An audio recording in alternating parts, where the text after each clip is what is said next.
Welcome everybody to What's NXT for February 6th, 2019. I'm of course your host, the Rated R reviewer, Stefan Osborne, joined as always by the General Jerry Slaughter. Good evening, wrestling fans.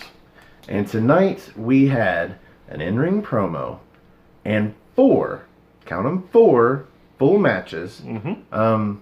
Squashes, maybe one, maybe two, depending on what you consider to be a squash.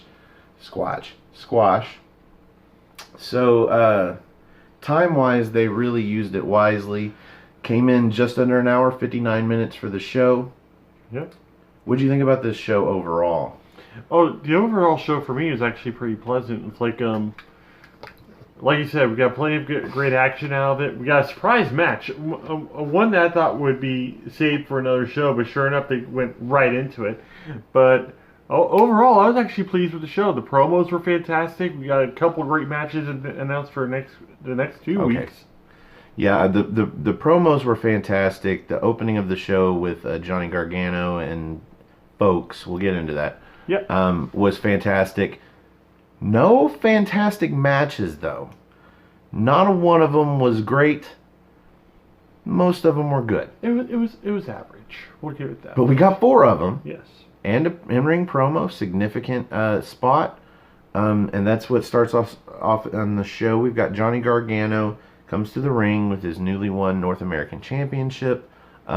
This is the first episode we get that is actually Fallout to NXT TakeOver Phoenix. And Johnny Gargano did what he said he was going to do. And he's completely over, too. You had the whole crowd with the Johnny Champion signs. And it was just a cool thing because I know Johnny Gargano is supposed to be a heel at this point. I think everybody knows he's supposed to be a heel at this point. But there's no not liking this guy. Yeah, if you're going to boo him, you boo him because you like him and he's a heel. So you're going to respectfully boo the shit out of him. Yes. Yeah, everybody loves him. And there's battles going on. And the weak part of the battle is the Johnny sucks. But you have Johnny Champion, Johnny sucks. And they kept shooting to the crowd. And maybe you'd see one person in the shot yelling with the Johnny sucks, but everybody else, Johnny Champion. Love this guy. There's no way around it. He's one of the most charismatic individuals that they have in NXT right now. We get to see another one of those charismatic individuals in just a few minutes after that, though. He should have won overall Superstar of the Year. I don't know how he didn't. I'm at a loss myself. I can understand why Ciampa won Male Superstar of the Year. That makes sense. He is the champ. Yeah. But because you saved your vote for Johnny Gargano for overall Superstar of the Year, because he's been the center of everything great in NXT for the last 2.5 years. So, anyway, Johnny comes out. After Johnny comes out, we do get an interruption, but not who we thought it was going to be. Yeah. We thought it was going to be Velveteen Dream. Yes. Well, you more so than I. But definitely Velveteen Dream to challenge for the North American Championship. No. Tommaso Ciampa. Yeah. Ciampa. He comes out with Goldie. And basically, he immediately reads into Johnny that he's out here to steal a spotlight, whatever. And he assures him, no, I'm not here to steal your spotlight or anything like that. I'm here to celebrate with you.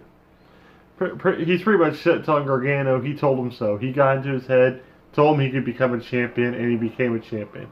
He's not trying to steal the spotlight in any way, shape, or form, but he is taking credit at this point for the victory. Yeah, so kind of like stealing your thunder without stealing your spotlight. But at the same time, he was the one speaking on the mic, and he's the one telling Johnny, look at me, Johnny. Yeah. He says those words. Maybe not in that order, but he says those words, and I'm like, yeah, you're out here stealing the spotlight. Yeah. You're stealing the credit, but the way they've told this story, he really deserves the credit. Honestly. Because Johnny couldn't beat him, and couldn't beat him for the NXT Championship because he is just that brutally ruthless. That he said, look, you can't win this from me, but you can definitely beat Ricochet and win the North American title, and he did. Yep. So the Puppet Master's just out here taking credit. But now, we get Velveteen Dream. Velveteen Dream comes out there, announces, naturally he gets his shot against whichever NXT champion he wants a shot at. And, basically looks at Ciampa and tells him, the Dream is over you. And Yeah. this is the part where Stefan starts getting frustrated. Oh, of course I get frustrated. But we're going to get to that in just 1 second. Go ahead. Because Velveteen Dream goes in there and directly challenges Johnny Gargano for the North American Championship.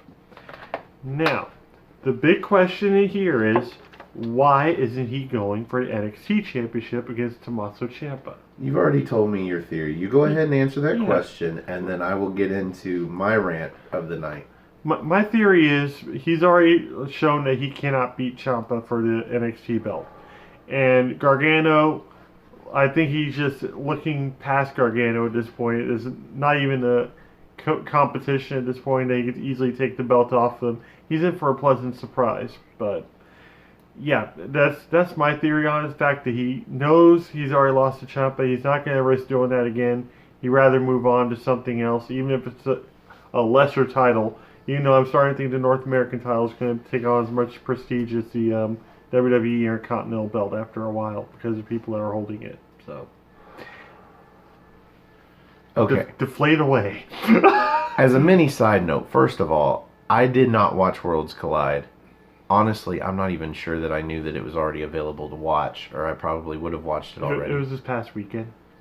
But I don't understand. Yeah. I don't understand why you don't go for the NXT Championship. I don't care if you already lost once to Tommaso Ciampa. Fuck, try again. You get the opportunity to vie for any title. I mean, okay, so you couldn't beat Tommaso Ciampa. Go for the NXT UK Championship. Try your hand against Pete Dunne. That'd be a match I'd love to see. Did you say try your hand against Pete Dunne? I think that was a good choice of words. That was even a though it great pun. Completely accidental. But thanks for noticing. See, he always makes me funnier than I really am. At the very least, go for that title. But you don't go for the mid-card title if you have a chance at the NXT Championship. When have you ever seen somebody win the Royal Rumble and say, I don't want to go after the WWE title, belt. I don't want to go after the Universal Championship. I want to go after the US United States Championship or the Intercontinental. Nobody fucking does that. All right, we're going to get off this subject. No, I'm not done. Oh, you're not done? Fucking Velveteen Dream could have gone for the... Oh, okay, I'm done. Fuck, there's nowhere else to go with this. It just doesn't make sense. I mean, I would rather see the match between Gargano and Velveteen Dream than see another match between... But see, that's our perspective. That doesn't negate the point that it's the title he's going for. It should always be the top title. Yeah. You should always want to be the NXT champion. Yeah. This just gets on my nerves to a ridiculous level. If you have a theory on why Velveteen Dream is doing this, put it in the comments below or hit us up on Twitter or something. You're totally right. But see, Velveteen Dream's a face and he's supposed to be super confident. He's not supposed to think, oh, Ciampa's already beat me. I better not try and climb that tree twice. My daddy always told me, if at first you don't succeed, give up. Fucking nonsense, man. Fucking nonsense. I don't get it. So we're getting that match in 2 weeks. Velveteen Dream versus Johnny Gargano. Okay. Which weirdly enough, Regal makes the announcement, but Regal's not there. We haven't seen Regal in weeks. So basically, the end of this, Velveteen Dream asks Johnny Gargano who he's gonna see when he faces him. Is he gonna see Johnny Champion or is he gonna see Johnny Jackass? Which the crowd starts chanting because that's what they do. That's what they do. Give them a chance to chant Jackass, and it makes sense, and they're gonna chant it. Or Johnny Anything. Johnny Anything, really. Yeah. Johnny Anything. So we get a video backstage of Drew Gulak out in the parking lot arriving in his suit. And, apparently he's going to have a match tonight. Little did we know. I was already thrilled about this because I've been following him since Combat Zone Wrestling, like up in Pennsylvania. And the guy's just technically sound. He's one of my favorite wrestlers for the sake that he is trying to get everybody out of that whole sports entertainment aspect and into just the sport of wrestling again. Yeah, so a tiny little nod to the movie, I just had it, stranger than fiction. Yeah. Tiny little nod. Little did we know.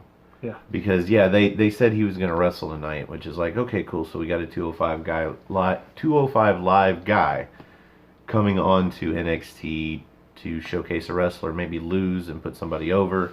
But that is not next. Next we have Jackson Riker coming equipped with his lap dogs. That's what they look like, Blake and Cutler. I was about to say he looks like Gozer with the two dogs. No, because they're much more active. They're like lap dogs, just yipping around him. Yeah. Pretty much a devil on both shoulders. But he is just super serious and super jacked looking, just walking down to the ring with a purpose. I think it's the best condition I've ever seen the dude in. Now I thought maybe we were gonna see a follow up from the tag team match, and this was where we were gonna see a member of the Street Profits versus Jackson Riker. But no, we get Mansoor. I have no idea how to pronounce his name correctly. Mansoor. Mansoor. And God help him, he was... Couldn't see how this match was going to go at all. I went ahead and underlined Jackson Riker before the match even started, and sure enough... I was about to say, even if you like this guy, even if we had seen him before, they would have like let Riker at this point lose after the whole situation with the Street Profits that last week. So I've got like 3 notes here. Yep. That's all you need. At one point, Jackson Riker gets Mansoor up in the Tree of Woe, but instead of dropping him down so he's, toe over head, he holds him up and just starts laying in these forearms across his chest. Lets him into the clubhouse. Brutal forearms. And I don't know if I've ever really seen something like this before. So, innovative move of the night, maybe. You see him tied up in the ropes before and get the clubs like that, but never on a Tree of Woe type thing. So that was actually really, really cool. So we get Riker running into the corner trying to, I don't know, maybe clothesline Mansoor, who blocks with, I think, just a leg up. Yeah. And he goes for a move off the second rope, but does not connect. Instead, Riker connects with a wicked spear into the air. Follows that up with... this sit out, or no, wait. Yeah. This is a sit out choke bomb. Yeah, choke slam into a sit out bomb. And I don't think I've ever seen. At first I thought it was a sky high, but he's like, no, dude, he had him in a choke slam. I'm like, what? What? So much better of a move to finish the match than his previous finisher, which was that springboard power bomb with no pizzazz. Just fucking nothing. Yeah. Just it's a nothing move. Like it should be so much more special, but he just phones it in. It looks like a setup move for another great move. Yeah, he's just going through the motions with that. With this, not only did it look brutal, but he followed it up all throughout the pin to get a better pin. He looked serious as hell. And then after the match, we get not even a beatdown, just another choke bomb. Yeah. Serious as hell, like he was sitting there pinning him again. Even Blake and Cutler. Blake and Cutler, yes. They had to pull him off and like back him up. And you had said, maybe the ref was going to reverse the decision. I'm like, no, not after one move. But certainly if he starts a beatdown now, that's a possibility. We haven't seen that in a while.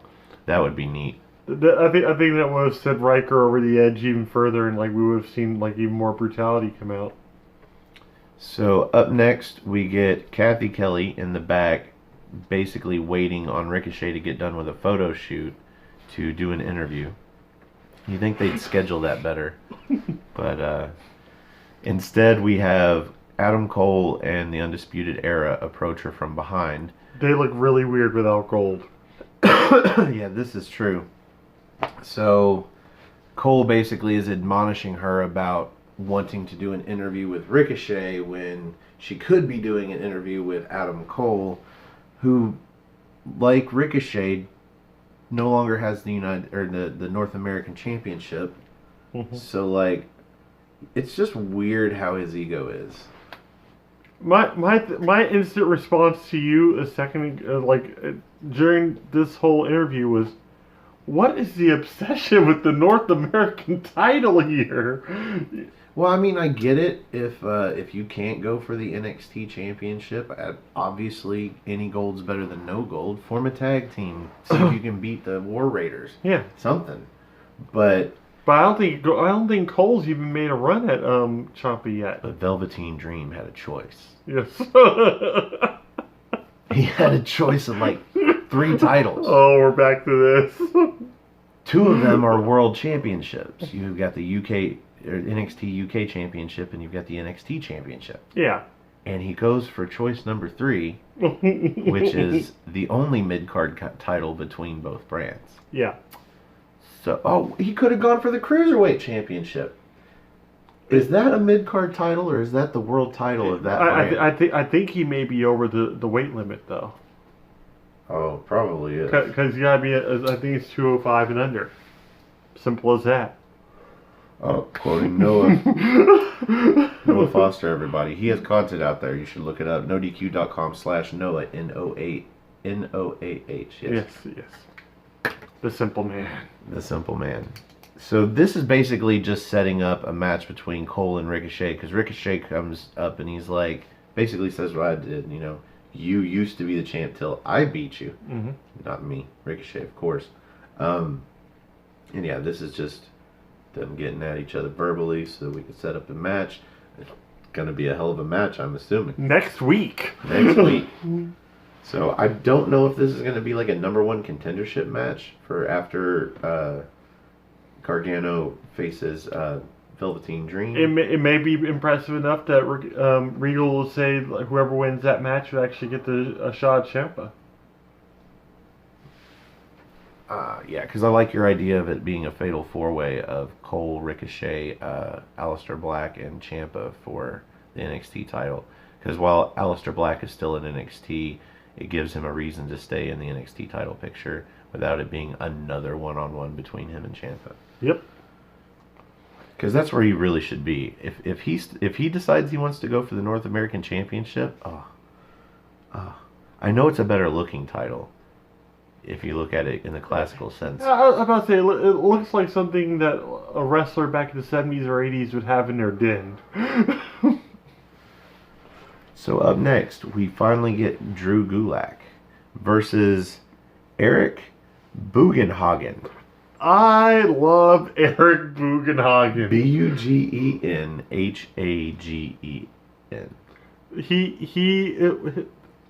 Good.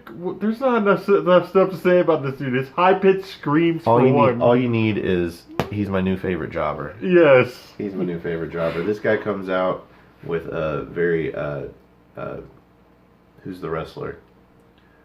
Oh, Joey Ryan. Yeah, a very Joey Ryan feel about him. He comes out like a rock star, not a porn star. Yeah.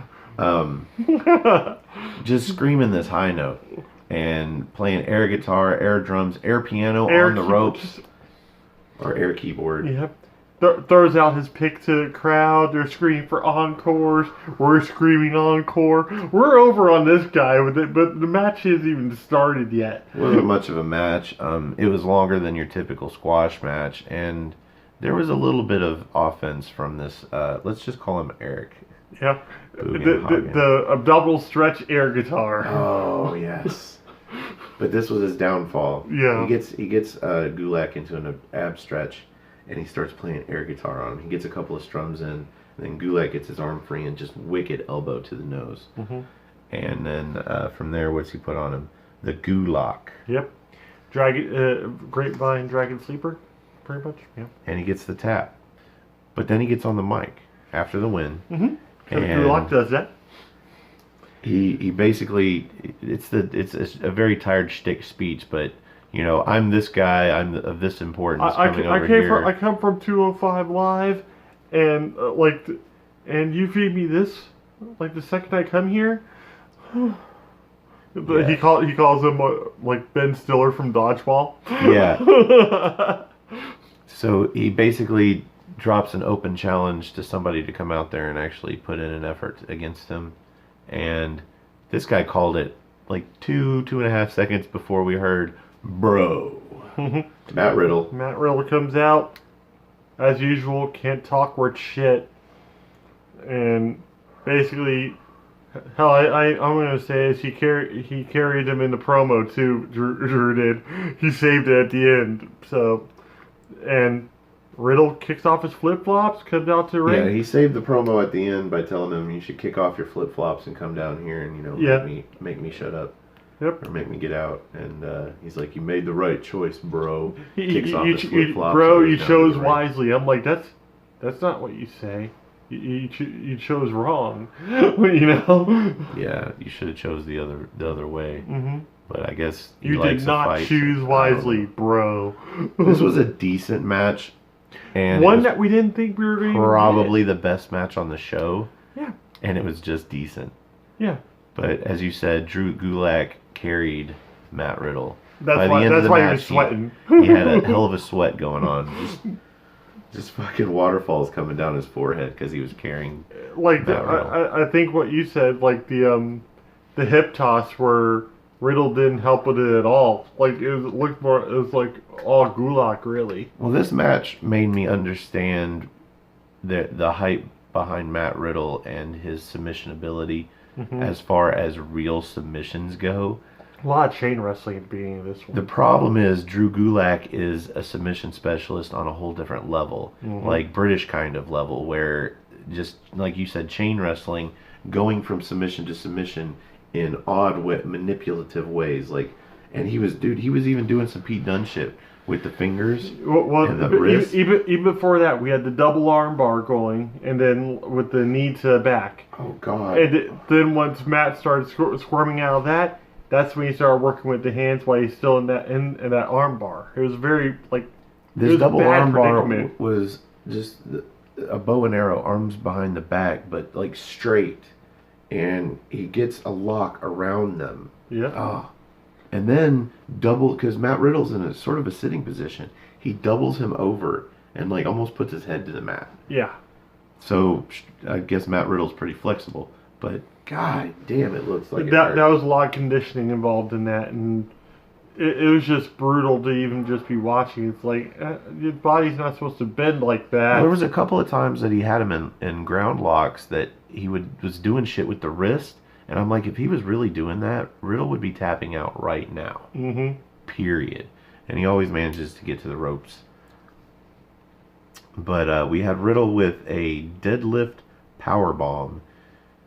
And he rolls him forward into a knee strike. Yeah. Or rolls him backwards so that he's sitting up into one of those. Yeah, rolls him backwards. And goes for a fall, gets a near fall, but then... the elbow strikes. The elbow strikes that set up the bro mission. And we had a very good looking bro mission. And tap out. What was really, something else that got me in that match was the more or less sick kick that he did to Riddle. Out of the corner. Yeah, Gulak was set up in the corner and Riddle comes off of one set of ropes and does a forearm. Wicked forearm, by the way. Goes to the other set of ropes to come off. And gets hit nailed with a drop kick that was more like a single leg drop kick. Mm-hmm. Not quite a claymore or anything like that, but looked pretty good. That just Matt Riddle's face about came off. But they brought Gulak in so that he could win a match and build him up just quickly enough to feed him to Matt Riddle. What I really liked about the end of the match, I even applauded it in my own little way like this.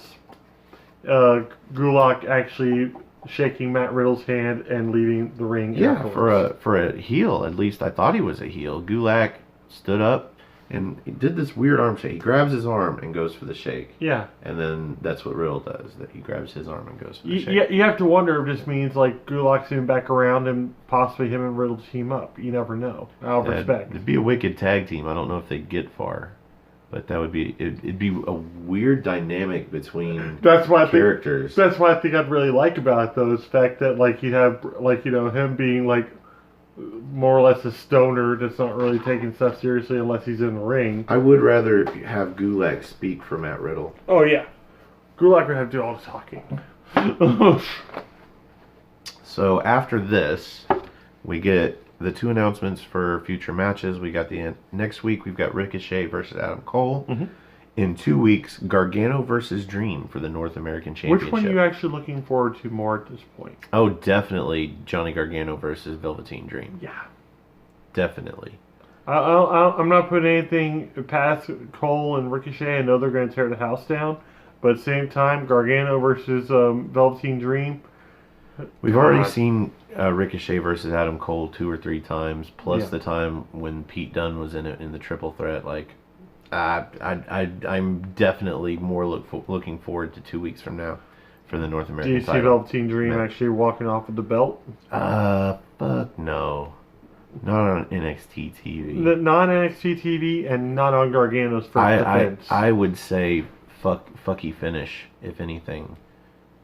But I was about to say, since it's on NXT television, that is a high possibility. Match gets thrown out. So we are on to the main event. Mm-hmm. That is the 6-woman tag match. We've got the team of Io Shirai, Kairi Sane, and Bianca Belair versus Shayna Baszler, Jessamyn Duke, and Marina Shafir. And we're like, finally, Jessamyn Duke and Marina Shafir can get a win. And it can be all because of Baszler, but at least they got a victory. That was not the case. That's the thing that's bothering me mostly about Baszler, Shafir, and Duke.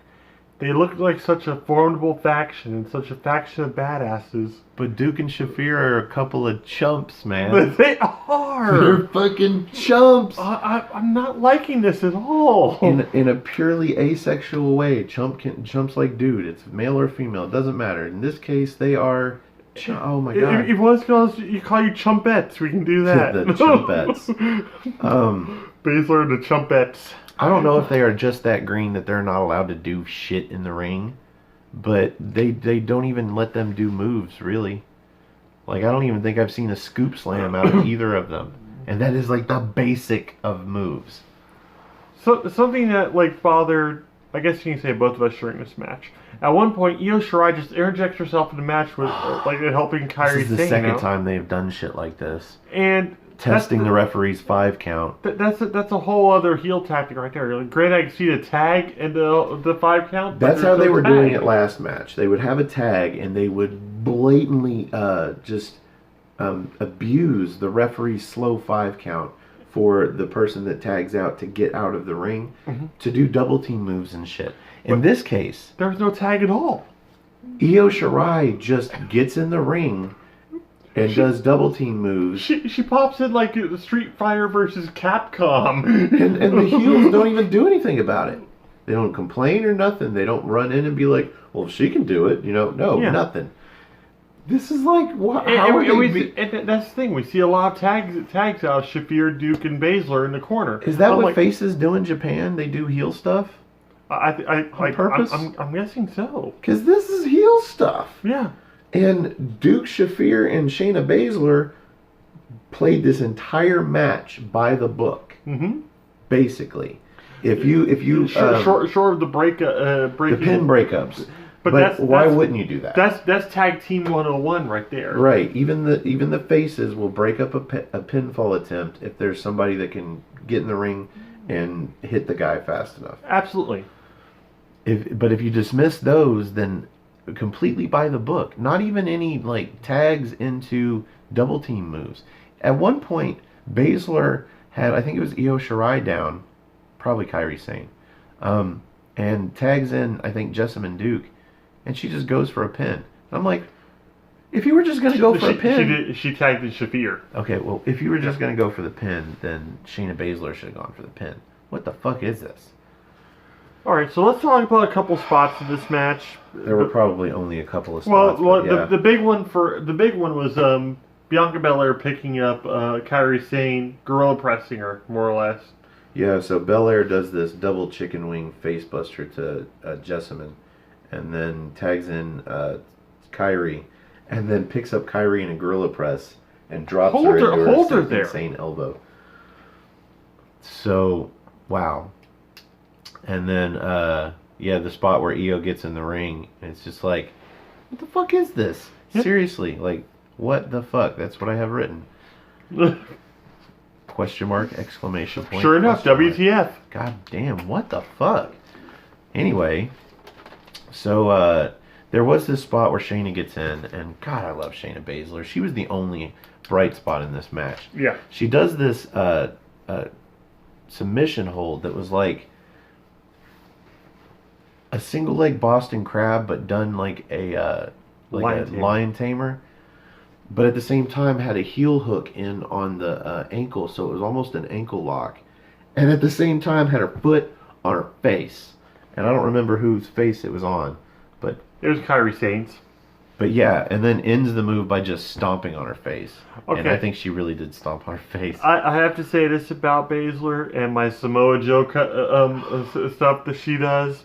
She's already emulating him so much, and then during this match, at one point, I think it was Bianca Belair flipped off the top rope, and Baszler just walked away. I'm like, that is totally a Joe move. Yeah, it was a middle rope flip over, and Shayna just walked to her corner and just looked at she her. just shook her head and just walked away. So, towards the end of this match, we had Belair steals the hot tag. And because I guess the Japanese best friends want to tag each other, like, because they're a tag team or whatever.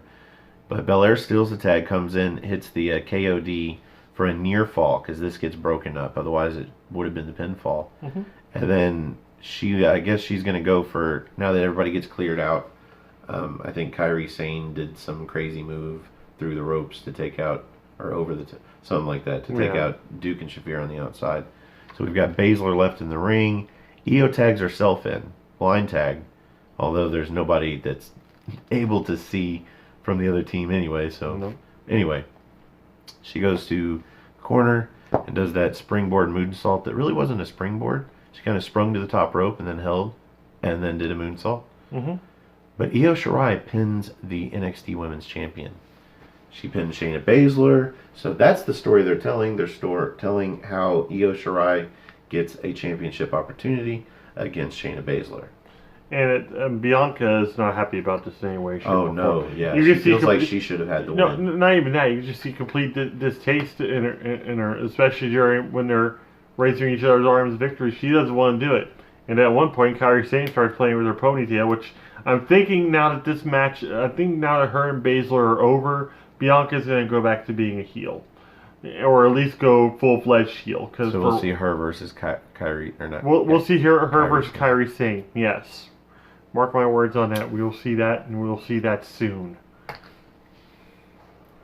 So, yet another loss for Jessamine Duke and Marina Shafir. Which makes them... That's what I get out of this. I was about to say 0-3. 3. 0-3? 0-3. Couple of chumps they are. At least they didn't get pinned this match. I mean, Shayna Baszler can take a loss. Because, fuck it, she's Shayna Baszler. She can go in and she could go on a losing streak and then go into a championship match and win. Like they're already looking super weak. But now the fact that they can't even win a match with Shayna Baszler captaining them, they're gonna bring her down if they don't call her up soon, or if they don't start booking them like they know what they're doing. Well, you've heard my theory on it. Let them get seasoned a little while longer, but then have them come up as the other 3 to 4 horsewomen of the MMA, but then have them turn on Rousey. Well, I worry that they are just that green, that they don't know what they're doing, and in which case somebody's going to get hurt. Take them off the air, put them back in the school. Goddamn, take Shayna Baszler and put her on SmackDown somewhere on the main roster, and then have them come up when they're ready. Fucking move on until they're ready, yeah, and then bring them to NXT, and then you can do the 4 horsewomen thing, but. They're not ready. Don't do it now. And you're going to end up getting somebody injured. They're going to rush it, and they're going to put it right at WrestleMania. They're going to end up injuring Ronda Rousey and Becky Lynch. They're fucking cash cows right now. And Charlotte. Who knows? I'm just saying, if they're not seasoned enough to get any moves during this match, and to not get any wins in 3 outings, then what are we doing here? Because Baszler is ready. She's there. She is main event ready. Yep. Anyway, that brings us to the end of this main event. Yep. What a show. I say lacklusterly. So around these parts, we rate the main event of NXT using the General's 5-star rating system. And Jerry, how low do you... Now remember, we can go negative. I'm not going to go negative because there were a couple of bright spots in this, but considering the fact that this is another loss for Shafir and Duke, considering Baszler got pinned and looked super weak in this match compared to how she looked against Bianca Belair at the takeover, I just wasn't impressed with this match. I get what they were trying to do with, like, you know, boosting up Io Shirai. I even called it at the beginning. If anybody's going to get the pinfall, you even said it too, Io Shirai's going to get it on Baszler. And I was hoping I'd be wrong. I really was. But then sure enough, that's the result we got. And God, I'm going to give it 2. Like, it barely held my attention. There wasn't really a lot going on. Like I said, there's a couple bright spots, but not enough to really boost my feelings for the match. And there's no post-match beatdown. There was nothing else going on in that. Just Io Shirai celebrating at the end, and it was kind of that. And I'm still kind of on a buzz from Gulak and Riddle at that point. You enjoyed that more than I did. I actually enjoyed that match a lot more than I thought I was going to, because people know me. I'm not a Riddle fan, and but I had to get it up to Riddle on that one because, like, there was a lot of really cool wear downs and submissions and whatnot. I'm like, man, I wish I could have been rating this for a main event because I would have gone higher. Maybe 3.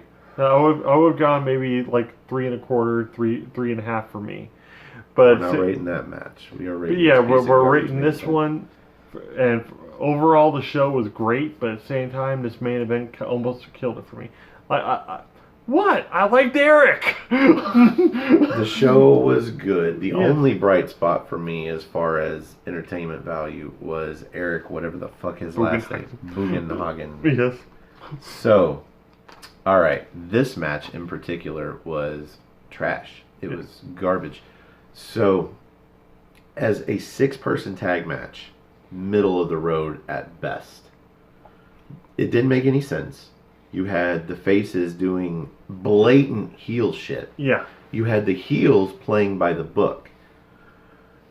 It didn't do anything for Jessamine Duke or Marina Shafir. If anything, it brought them down even further. Mm-hmm. It literally didn't do anything for Shayna Baszler, but I think she is the only person in this match above being brought down by this. Yeah. Even though she's the one that got pinned, because she's fucking Shayna Baszler. So moving along. Made Bianca Belair look cool, but kind of a chump because she got blind tagged and she lost the opportunity to get the pinfall. And watch, because she got the pinfall, Io Shirai is going to get a shot at Shayna Baszler in the title. Yeah. So on top of not making any sense and everything else, it told no story. Yeah.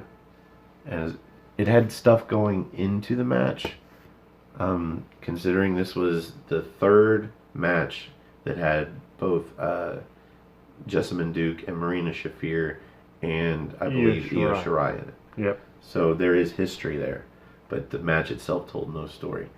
I'm giving this 1 star, and wow. I consider that to be generous. I was about to say that I actually, weirdly enough, I thought you were going to go negative with the way you just completely trashed that match. I really should go negative, but despite the fact that the faces didn't make sense, they did put on a good show.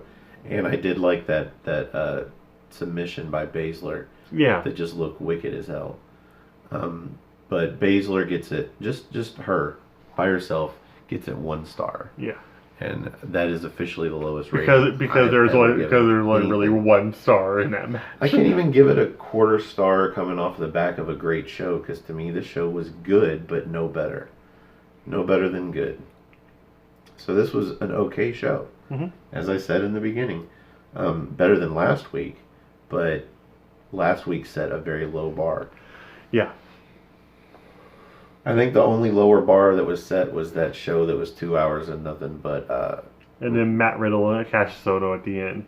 Yeah, video packages and match replays and announcements for the year-end nominations awards. For the year-end awards, yeah, and all that shit. And then we got 1 less than 10-minute match. Mm-hmm. That was the lowest bar. But that was a long night, folks. This show in itself was like, how did NXT UK get one in-ring promo and 4 matches and have such a fabulous show?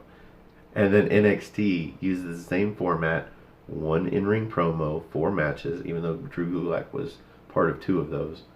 So what? Still a fresh match. Yep. And fuck it up. I think they fucked it up. So, 1 and 2 stars, ladies and gentlemen. Lowest ratings. I don't think we recommend watching this show. However, I do recommend the match between Gulak and, let me get his name right, Bugenhagen. Eric Bugenhagen. I recommend watching that. I recommend that one and the one right after, because him and Gulak, him and Riddle actually had a damn good match. Still skippable, but Bugenhagen by himself. Bugenhagen yes. by himself is worth the view. Yes, it is.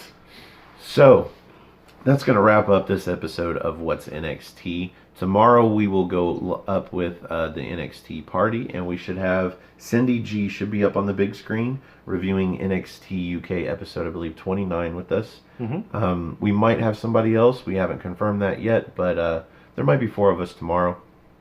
I promise no more than that.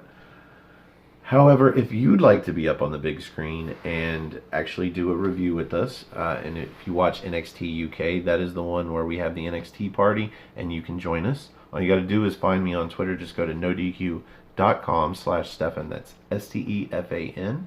Or if you just want to look me up on Twitter, it's at Stefan R. Osborne, OSBORNE. As always, the R stands for restricted. And you can also find this gentleman on Twitter at NoDQGeneral, and also on my Facebook group Armbar, all capital ARMBAR exclamation point. Are we starting to sing it now? Oh, I'm going to find a different tune every week. But okay, that works.